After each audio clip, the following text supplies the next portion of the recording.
ડીસા કોલેજમાં ગુજરાતી વિભાગ દ્વારા વિશ્વ માતૃભાષા દિનની ઉજવણી કરવામાં આવી। 21મી ફેબ્રુઆરીને સમગ્ર વિશ્વમાં વિશ્વ માતૃભાષા દિન તરીકે ઉજવવામાં આવે છે। તે મુજબ ગુજરાત સાહિત્ય અકાદમી ગાંધીનગર અને DMP arts and commerce college ડીસાના સંયુક્ત ઉપક્રમે તારીખ 17/2/2026ને મંગળવારના રોજ સમયે 9:30 થી 11:30 દરમિયાન માતૃભાષા મહોત્સવ 2026 કાર્યક્રમનું આયોજન કોલેજના સભાગૃહમાં કોલેજના ગુજરાતી વિભાગ દ્વારા કરવામાં આવ્યું હતું। આ કાર્યક્રમનો શુભારંભ દીપ પ્રાગટ્ય બાદ કુમારી ધરતીએ રજૂ કરેલ નરસિંહ મહેતાના ભજન વૈષ્ણવ જનતો તેને રે કહીએ તેથી કર્યો હતો। ત્યારબાદ કોલેજના આચાર્ય ડોક્ટર આરતીબેન પટેલે મહેમાનોને શાબ્દિક આવકાર આપ્યો હતો।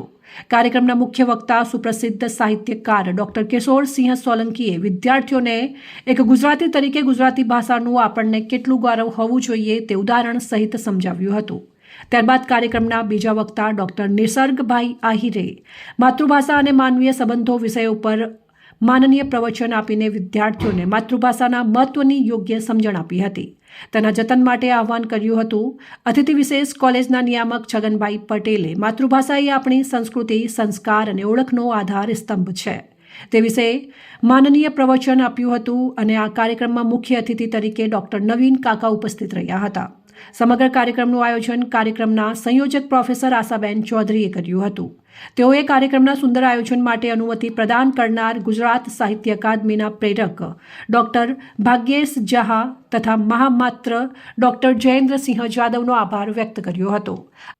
સમગ્ર કાર્યક્રમનું સુચારુ સંચાલન ડોક્ટર તૃપ્તિબેન પટેલે કર્યું હતું। આ કાર્યક્રમમાં સાહિત્ય રસિક આમંત્રિત મહેમાનોમાં ડોક્ટર કનુભાઈ આચાર્ય, નાથાભાઈ, નટુભાઈ, કોલેજના ભૂતપૂર્વ આચાર્ય વંદનાબેન, પ્રોફેસર તિંજલા ગૌરી વગેરે ઉપસ્થિત રહી કાર્યક્રમની શોભામાં અભિવૃદ્ધિ કરી હતી। સમગ્ર કાર્યક્રમને સફળ બનાવવામાં ગુજરાતી વિભાગના પ્રાધ્યાપકો ડોક્ટર સંકેત પારેખ, ડોક્ટર કે.ડી. પટેલ, ડોક્ટર કૃષ્ણાબેન સાંડપા, અર્પિતા તથા શ્યામભાઈ તેમજ અન્ય વિષયોના પ્રાધ્યાપકોએ કોલેજ સ્ટાફ પરિવાર તેમજ 400થી વધારે વિદ્યાર્થીઓ ઉપસ્થિત રહ્યા હતા।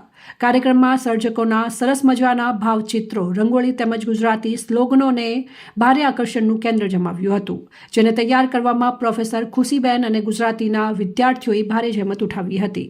કાર્યક્રમના અંતે આભાર દર્શન સંયોજકોએ કર્યું હતું। સમગ્ર કાર્યક્રમ ગૌરવપૂર્ણ રીતે સંપન્ન થયો હતો। અહેવાલ ભરત સોલંકી, સંબંધ ભારત ન્યૂઝ, ડીસા।